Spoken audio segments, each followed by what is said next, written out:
Hello friends, मैं अरुण प्रताप गौतम आपका स्वागत करता हूं आज के इस वीडियो में, जिसमें हम पढ़ने वाले हैं समान समुच्चय के डेफिनेशन और प्रश्नावली 1.1 के 1.2 के एक कर लेंगे और शायद देखेंगे टाइम होगा तो सेकेंड वाला भी क्वेश्चन कर लेंगे। कल मैंने क्या बताया था? कल मैंने बताया था रिक्त समुच्चय और क्या बताया था? परिमित और अपरिमित समुच्चय। रिक्त समुच्चय किसे कहते हैं? जिसमें एक भी अवयव नहीं होता, उसे क्या कहते हैं? रिक्त समुच्चय कहते हैं। अपरिमित किसे बताते हैं? परिमित उसे कहते हैं कि एक समुच्चय जो रिक्त हो, मतलब जो खाली हो, जिसमें एक भी अवयव ना हो और जिसमें अवयवों की संख्या क्या हो? निश्चित हो, फिक्स हो, मतलब जिसे काउंट कर सकते हैं, गिन सकते हैं अवयव को, उसे कहते हैं परिमित। अगर वो नहीं होगा तो क्या कहेंगे? अपरिमित। अब उसी जैसे एक आ गया परिभाषा क्या है? समान समुच्चय। समान समुच्चय इसे इंग्लिश में क्या कहते हैं? Equal sets. इक्वल सेट नाम से ही पता चल रहा है कि समान। समान मतलब क्या? जहाँ दो लोगों को कंपेयर कर रहा कि मैं तेरे जैसा हम शकल हूँ, जितने जैसे हैं, हम शकल की बात कर रहा। क्या कह रहा है डेफिनेशन देखो? समुच्चय ए और बी, समुच्चय दो हैं। क्या है? समुच्चय ए और बी। जैसे एक एग्जाम्पल ले लेते हैं, मैं लिख लेता हूँ समुच्चय, तब समझ में आएगा। जैसे एक का एग्जाम्पल ले लेता हूँ 1 2 3 4। ये समुच्चय मान लो कोई एक समुच्चय में 4 लोग हैं। 4 लोग मतलब 4 सदस्य हैं। 4 सदस्य मतलब 4 अवयव हैं। इसे क्या कहेंगे? अवयव। क्या कहेंगे? 1 2 3 4 क्या कहेंगे? अवयव है। एक बी नाम लेते हैं, बी है, बी में मान लेते हैं 2 है, 3 है, 1 है, 4 है। ये इसमें भी 4 लोग सदस्य हैं। ठीक है, ये 2 लोग है ना, समुच्चय ए हो गया, समुच्चय बी हो गया। इसमें क्या कह रहा है कि समुच्चय ए और समुच्चय बी में यदि एक का प्रत्येक अवयव माने एक प्रत्येक अवयव है ना, तथा प्रत्येक अवयव बी का भी हो, मतलब बी में जितने लोग इसमें हैं, इसमें कितने लोग हैं? 4 लोग। इसमें भी कितने लोग होना चाहिए? 4 लोग होना चाहिए। ये कह रहा। और कह रहा कि यदि बी का प्रत्येक अवयव हो, ए का भी अवयव हो, मतलब इसका भी अवयव इसका भी जो सेम हो, मतलब अवयव तो सेम होना चाहिए संख्या, लेकिन इसमें जो मिल रहा है, जिसमें इसमें 1 मिल रहा है, इसमें 1 मिल रहा, हाँ मिल रहा। इसमें 2 है तो इसमें भी 2 मिल रहा, 3 है तो 3 इसमें मिल रहा, 4 है तो 4 में मिल रहा, मतलब सेम मिलना चाहिए। जो इसमें है खूब हम शकल, समझ लो, जो इसमें हम शकल है, समझ गया ना, देसी भाषा में बता रहा हूँ, जो इसमें लोग हैं सेम इसमें भी होने चाहिए। ये नहीं ना कि 4 हो गए इसमें भी 4 हो गए तो हो गए, नहीं, जो इसमें है इसमें भी मिलना चाहिए। इसे कहते हैं समान समुच्चय। इसे क्या कहेंगे? समान समुच्चय। दिखाएं कैसे? ए बराबर बी, ऐसे दिखाएंगे ए बराबर बी, मतलब क्या है? समान समुच्चय। तो देखो इसमें भी कितने हैं? 1 इसमें भी है, 1 2 इसमें भी है, 3 इसमें भी है, 4 इसमें भी है। तो क्या लिखेंगे? ए बराबर बी, बस लिख दो। ए बराबर में मतलब कि जो इसमें है सेम इसमें बी में भी है। ठीक है, अगर इसे ऐसे लिखेंगे तो क्या कहा? यदि समुच्चय ए और बी में यदि ए का प्रत्येक अवयव बी का भी हो, माने ए का जो अवयव हो बी का भी होना चाहिए, या बी का अवयव जो होना चाहिए ए का होना चाहिए, उससे कहेंगे समान समुच्चय। अगर नहीं होगा तो क्या कहेंगे? असमान समुच्चय। जैसे मैं एक और एग्जांपल देता हूँ, एक एग्जांपल और ले लेता हूँ। जैसे लिख लेता हूँ एग्जांपल में एक ए नाम देता हूँ, कोई भी नाम दे दो, सेट जरूरी नहीं कि ए बी दे दो, कोई भी दे देता हूँ, ए बी सी डी, ऐसे नाम दे दिया। एक दे दिया बी अवयव, इसमें भी क्या हो गया? इसमें दे देता हूँ ए सी डी ई, ऐसे दे दिया नाम। अब इसमें देखो कितने लोग हैं? 4 लोग, इसमें भी 4 लोग है तो, लेकिन इसमें देखो सब मिल रहे हैं क्या? ए इसमें भी, इसमें भी है, बी इसमें तो कहीं देखिए ये डी है, बी इसमें नहीं है, तो समझ लो है ही नहीं, तो फिर सीधे लिख दो ए समान समुच्चय नहीं है, असमान है, ए नॉट इक्वल टू बी। लिखने का तरीका ये है, निरूपण ऐसे करेंगे। ए बराबर बी मतलब समान समुच्चय है, ए बराबर बी नहीं है तो असमान समुच्चय। लिखने का तरीका ये है। तो समझ में आ गया इतना? तो अब इसका एक्सरसाइज करेंगे, क्वेश्चन करेंगे, 4-5 क्वेश्चन है तो और अच्छे से समझ में आएगा। अब आ जाते हैं प्रश्नावली 1.2 के पहला क्वेश्चन करते हैं। ठीक है, क्वेश्चन 1 क्या कह रहा है? निम्न में से कौन से रिक्त समुच्चय के उदाहरण है? हमें बताना है कौन से रिक्त हैं और कौन से अरिक्त है। मैंने रिक्त बताना है, हमें बस ये बताना है रिक्त कौन है और कौन रिक्त नहीं है, ये हमें बताना है। रिक्त और अरिक्त। अरिक्त माने उसका उल्टा, जिसमें कुछ भी अवयव हो उसे बोलते हैं अरिक्त, और जिसमें एक भी नहीं हो, कुछ नहीं हो, उसे बोलते हैं अरिक्त समुच्चय, माने रिक्त समुच्चय बोलते हैं। सॉरी, क्या है? निम्न में से कौन से रिक्त समुच्चय का उदाहरण? अब देखो पहला सवाल क्या कह रहा है कि 2 से भाज्य प्राकृतिक संख्याओं का समुच्चय, माने भाज्य कह रहा 2 से, जो डिवाइड भी होना चाहिए, 2 से कट जाना चाहिए। और क्या कह रहा? प्राकृतिक संख्या तो पता है, जो 1 से काउंटिंग होती है अनंत तक जाती है तो प्राकृतिक संख्या। तो कह रहा है 2 से भाज्य प्राकृतिक, अरे गलत सवाल लग रहा, 2 से भाज्य विषम लिखा होगा यहाँ पे क्वेश्चन, सॉरी मैंने गलती लिख दिया, यहाँ पर था विषम। क्या था क्वेश्चन में? देख लियो, 2 से भाज्य विषम प्राकृतिक संख्याओं का समुच्चय, माने हमें विषम देखना है। विषम संख्या कौन कौन सी? चलिए बताओ क्या होती है? 3 1 भी होती है, 3 होती है, 5 होती है, 7 होती है। जो 2 से कटती नहीं है उसे कहते हैं विषम संख्या कहते हैं, विषम प्राकृतिक संख्या कहते हैं। जो 2 से कटती नहीं है मतलब डिवाइड नहीं जाती उसे कहते हैं विषम संख्या। और कह रहा है कि हमें 2 से भाज्य होनी चाहिए। जो विषम प्राकृतिक संख्या है ना, जो 2 से भाग चली जानी। चलो देख लेते हैं 2 से जाता है कि नहीं डिवाइड। 2 से भाग दे रहा हूँ, कटेगा? कटेगा ही नहीं, क्योंकि 2 से कट जाएगी तो सम संख्या कहलाएगी। ये कह रहा है विषम होनी चाहिए, तो क्या हो जाएगा? रिक्त समुच्चय हो जाएगा। क्या हो जाएगा? रिक्त समुच्चय। से क्या कहेंगे? रिक्त समुच्चय कहेंगे। जिसे कहेंगे फाई से दिखाते हैं। किससे कहेंगे? फाई, या ऐसे कर दो नल सेट कह देंगे। कह देंगे कि रिक्त समुच्चय है, लिख देना कि रिक्त समुच्चय है। मैंने कि रिक्त समुच्चय मतलब एक भी अवयव है ही नहीं इसमें। तुम बताओ 2 से कटने वाली कौन सी विषम संख्या होती है? कोई कटे नहीं सकती 2 से विषम संख्या। अब आ जाती है 2। अब दूसरा सवाल क्या है? सम अभाज्य संख्याओं का समुच्चय। सम अभाज्य संख्या। अभाज्य संख्या किसे कहते हैं? अभाज्य संख्या किसे कहते हैं? अभाज्य संख्या देसी भाषा में बता जाता हूँ, अपनी भाषा में, कि जो 1 से कटे और अपने से कटे और किसी से ना। समझ, ये देसी भाषा है कि जो अपने से कटे और 1 से कटे। 1 से तो सभी संख्या कटती है, मतलब 1 से भी कटे और स्वयं से कटे, अपने आप से कटे। तो स्वयं से कटने वाली संख्या कौन कौन सी हो सकती है? देखो क्या हो सकती है? 2 स्वयं से कट सकती है। 1 को मत लेना, 1 ना सम है ना विषम, ना भाज्य ना अभाज्य। 2 हो सकता है, 3 हो सकता है, 5 हो सकता है। मैंने पहले भी बता रखा था पहले वीडियो में भी कि अभाज्य संख्या और भाज्य संख्या के बारे में। तो यहाँ पर देख लेना, जो पीछे समझ देखोगे तभी समझ में आएगा, ना तो आगे देखोगे तो बिल्कुल समझ में नहीं आने का। तो सबसे पहले शुरू से देखना पड़ेगा तुम्हें वीडियो, तब तुम्हें दिमाग में घुसेगा भेजा में। ठीक है, 2, 3, 5, 7, 11 ये सब क्या है? अभाज्य संख्या है, बस स्वयं से कटेगी और किसी से ना। देख लो, तो इसमें कह रहा है कि सम हमारे से खोजना। इसमें बताओ सम संख्या कौन दिख रही है? यही दिख रही है 2। अभाज्य भी है और सम भी है, मतलब एकमात्र ऐसा अभाज्य संख्या है ना जो सम भी है। सम तो अभाज्य संख्या ऐसी है जो सम भी है। तो क्या है? 2, मतलब ये 2 एक आ गई। इसमें क्या आ गई? अभाज्य संख्या में। इसमें लिख सकते हैं कि 2 रोस्टर मेथड में लिख देंगे। सबसे पहले तुम्हें रिक्त बताने के लिए सबसे पहले रोस्टर विधि में लिखना पड़ेगा। जो भी सवाल हम बता रहा हूँ ना, सबसे पहले रोस्टर विधि में लिखियो, तब बता सकते हो कि रिक्त है कि अरिक्त है। तो देखो इसमें एक अवयव आ गया और एक भी अवयव आ गया तो उसे कहेंगे अरिक्त, माने रिक्त नहीं कहेंगे, माने क्या कहेंगे? अरिक्त कहेंगे। मतलब ये रिक्त समुच्चय नहीं है, कहेंगे कि रिक्त समुच्चय नहीं है। लिख देंगे कि रिक्त समुच्चय, लिख दियो आगे, जगह कम है थोड़ा, समुच्चय नहीं है। अब आ जाते हैं क्वेश्चन 3 पे। ये देखो क्या है? समुच्चय निर्माण रूप में लिखा है। सबसे पहले रोस्टर विधि में लिखने का प्रयास करना, तब बता पाओगे। ऐसे तो जल्दी डायरेक्टली बताना असंभव नहीं है, लेकिन बता नहीं पाओगे जल्दी से, क्योंकि अभी तुम हाल ही में 10वीं से 11वीं में आए हो, ट्रांसफ़र हुए, तो ट्रांसफ़र जल्दी हुए तो थोड़ा दिमाग में घुसने में भी टाइम लगेगा। तो समझ जाओ। तो क्या है? x जो है ना प्राकृतिक संख्या है। जो इसमें लिखा हो तो उसे x ही कहते हैं। जो समुच्चय के अंदर होता है उसे क्या कहेंगे? x मान नाम दिया है। कह रहा है कि x एक प्राकृतिक संख्या है जो 5 से छोटा होना चाहिए। x का मान होना चाहिए, इसमें लिखा है x का मान। इसका मतलब क्या होगा कि x का मान 5 से छोटा। भाई 5 से कह रहा है छोटा, और यहाँ पे क्या कह रहा? ग्रेटर देन का चिन्ह लगा। जिसका मुख बड़ा है उधर ग्रेटर का बोलते हैं, माने x का मान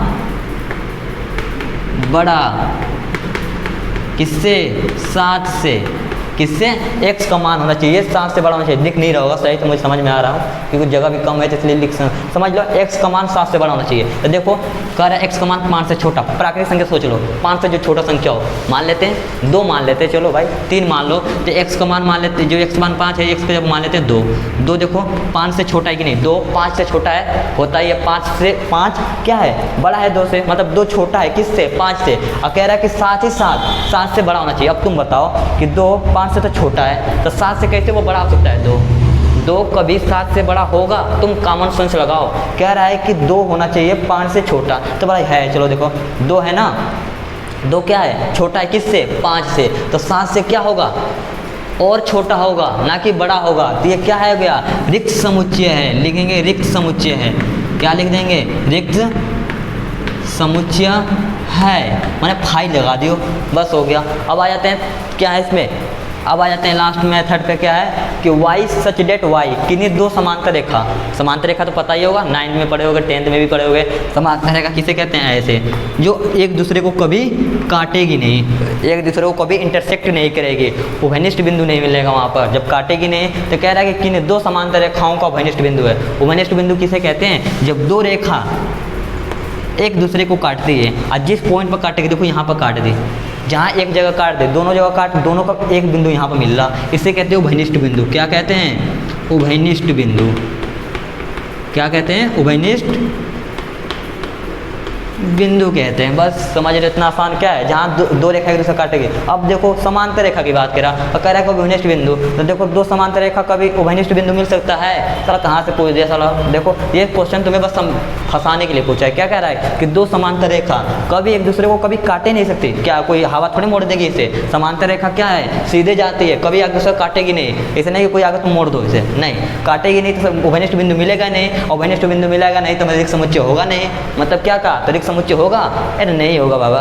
क्या होगा? रिक्त समुच्चय होगा कि नहीं होगा? रिक्त समुच्चय होगा कि ना? हाँ यार, रिक्त समुच्चय तो होगा। इसमें मतलब रिक्त समुच्चय होगा, और रिक्त समुच्चय नहीं होने का मतलब रिक्त समुच्चय होगा, क्योंकि इसमें कोई काटेगा नहीं तो उभयनिष्ठ बिंदु मिलेगा नहीं, और जब मिलेगा नहीं तो इसमें कुछ नहीं होगा अवय, इसमें एक अवय भी नहीं आएगा। तो कहेंगे फाई है यार, रिक्त है, मतलब इसमें मिलेगा नहीं। जब काटेगी नहीं तो उसमें कोई एक पॉइंट मिलेगी नहीं, अवय नहीं मिलेगा, तो क्या होगा? उभयनिष्ठ बिंदु मिलेगा नहीं, तो क्या कहेंगे?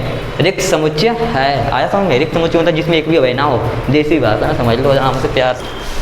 अब आ जाते हैं प्रश्नावली 1.2 के मतलब क्वेश्चन 2 पे आ जाते हैं। निम्न में से कौन से परिमित और कौन से अपरिमित है, ये बताना है। निम्न में से कौन से मतलब समुच्चय जो है ये कौन से परिमित है, कौन से अपरिमित है। मैंने पिछले क्लास के वीडियो में परिमित और अपरिमित की परिभाषा बताया था। परिमित किसे कहते हैं? जिसमें अवयवों की संख्या को हम गिन सकते हैं, मतलब हम जिसे काउंट कर सकते हैं। ये नहीं कि भाई अब सर पे बताओ कितने बाल है, काउंट कर सकते हो? नहीं, तो क्या कहोगे? अपरिमित है। क्या कहोगे? अपरिमित माने इन्फिनिटिव। मैं कहूँगा कि प्राकृतिक संख्याओं का समुच्चय। अब प्राकृतिक संख्या कहाँ से होती है? 1 से लेकर इन्फिनिटी तक होती है, तो तुम बताओ गिन सकते हो? नहीं, तो क्या होगा? अपरिमित होगा। मैं कहूँगा 99 से छोटे प्राकृतिक संख्याओं का समुच्चय। अब 99 से छोटे प्राकृतिक संख्याओं को हम गिन सकते हैं भाई, 1 से 99 तक की बात कर रहा हूँ, तो क्या होगा? परिमित होगा। गिन तो सकते हो ना, इतना तो बुढ़े तो होने की मतलब कि आदत तो है ना गिनती, तो गिन तो सकते हो ना, आराम से गिन सकते हो। उसे कहेंगे परिमित, और जिसे गिन नहीं सकते हो अपरिमित। मैंने कल क्या बताया परिभाषा? एक समुच्चय जो रिक्त हो, मैं कहूँगा जिसे एक में एक जीरो है, एक भी है ही नहीं, तो जिसमें है ही नहीं एक भी, तब भी परिमित हुआ। मैंने रिक्त समुच्चय जो होगा ना वो क्या होगा? परिमित होगा। रिक्त समुच्चय भी एक परिमित होगा, और जिसमें अवयवों की संख्या को हम गिन सकते हो, जिसमें निश्चित होती है, फिक्स होती है, उसे कहते हैं परिमित, और जिसमें अवयवों की संख्या निश्चित नहीं होती है उसे कहते हैं अपरिमित। अब आ जाते हैं क्वेश्चन 2 का पहला देखते हैं। वर्ष के महीनों का समुच्चय, और वर्ष के जो महीना, वर्ष में कितने महीने आते हैं? 13-14 ना, 13-14 तो आते ना, आते कितने हैं? ये साथ भूल गया क्या? हाँ, वर्ष के महीनों का समुच्चय मतलब कितने आते हैं? 12 आते हैं यार, भूल गया था, दिमाग कहीं ऊपर चला जाता है। वर्ष के महीनों का समुच्चय मतलब कि कितने होते हैं? 12। कौन कौन से? दिसंबर, नवंबर, अरे नहीं शुरू से गिनो ना, क्या उल्टा सीधा गिनो, क्या होता है? हाँ गिन तो सकते हैं, जनवरी, फरवरी, हाँ पहले तो सब लिख लेते हैं। जो जनवरी हो सकता है, फरवरी भी हो सकता है, हाँ फरवरी के बाद क्या आता है? मार्च, कहाँ तक जाएगा? दिसंबर तक। बीच में तो आता है गिनने। हाँ, मार्च के बाद मई, जून, जुलाई, अगस्त, सितंबर, अक्टूबर, नवंबर, दिसंबर तक कितने होते हैं? 12 महीने होते हैं। अब 12 महीने तो गिन लिए तो लिए भाई, 12 महीने गिन लिए कि नहीं? हाँ 12 है, तो 12 मतलब क्या हुआ? गिन लिए ना कि हाँ 12 है, तो क्या कहेंगे? परिमित। क्या कहेंगे? परिमित समुच्चय है। तो क्या कह देंगे कि भाई ये बाबा परिमित है। क्या कहेंगे? परिमित है। ठीक है, एकदम सीधा सिंपल भाषा, जिसमें गिन ले, परिमित। अब देखो इसमें आ जाते हैं, क्या आ जाते हैं इसमें? क्वेश्चन 2। क्वेश्चन 2 में तो देखो, अरे बहुत कम दे दिया, या तो कितने दे दिया? 1 2 3, अरे 3 दे दिया। इतने तो साला कोई भी गिन लेगा। बच्चे कहेगा हाँ 3 है लोग इसमें, कितने? 1 2 3, हाँ 3 है, तो मतलब क्या होगा? गिन सकते हैं, फिक्स है, तो क्या कहेंगे? परिमित है। ये क्या हो गया? समुच्चय, परिमित समुच्चय है भाई। बस सिंपल। क्वेश्चन 3 पे आ जाते हैं। क्वेश्चन 3 क्या कह रहा? 1 2 3। अब कहाँ ना बीच में डैश डैश, डैश मतलब खाली मत समझना, नंबर है भाई। बहुत से बच्चे क्या समझते हैं ना, जिन्हें आता तो है नहीं 10वीं में कुछ, तो क्या समझ लेते हैं? अरे खाली है, गिन ही नहीं सकते। अरे गिन बाबा, देखो लास्ट में क्या लिखा है? 99 100 लिखा है, मतलब 100 तक जाना है हमें। ये मतलब डैश मतलब ये नहीं कि अनंत तक जाना है। हमेशा मैंने पहले बताया था कि अनंत तक जाओ, नहीं नहीं, क्या है? 1 2 3 4 5 6 7 8 9 10 11 99 100, मतलब हाँ 99 100, मैंने गिन तो सकते हैं। 100 तक तो गिनती सबको आती है। बस क्या हो गया? परिमित हो गया भाई, बस कुछ नहीं। क्या कहेंगे? परिमित समुच्चय है। क्या कहेंगे?